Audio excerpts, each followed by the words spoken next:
احبار نصارہ نے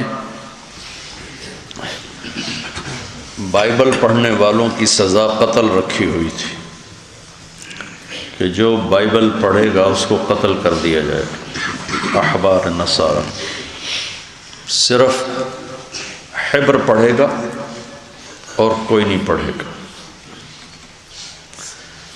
اس پر Martin Luther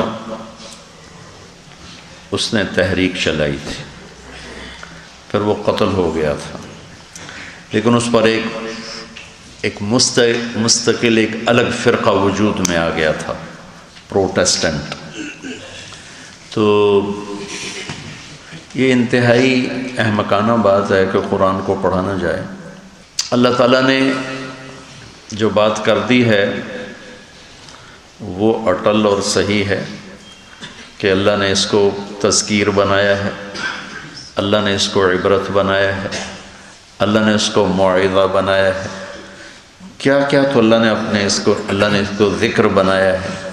یہ ساری باتیں قرآن سے اللہ نے ہمیں سمجھا کے پیش کی ہیں۔ یسرنا القرآن بتایا ہے۔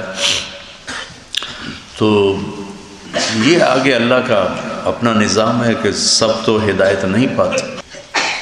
علماء کا کام ہے کہ وہ لوگوں کو سمجھائیں کہ قرآن پڑھو، جو بات سمجھ میں نہ آئے جا کے علماء سے پوچھو۔ ورنہ ترجمے لکھنے کا مقصد کیا ہے؟ تراجم تو اس لیے کیے گئے ہیں۔ اردو میں تفسیریں کیوں لکھی گئیں؟ اردو تفاسیر علماء کے لیے نہیں ہے، اردو تفاسیر تو عوام کے لیے۔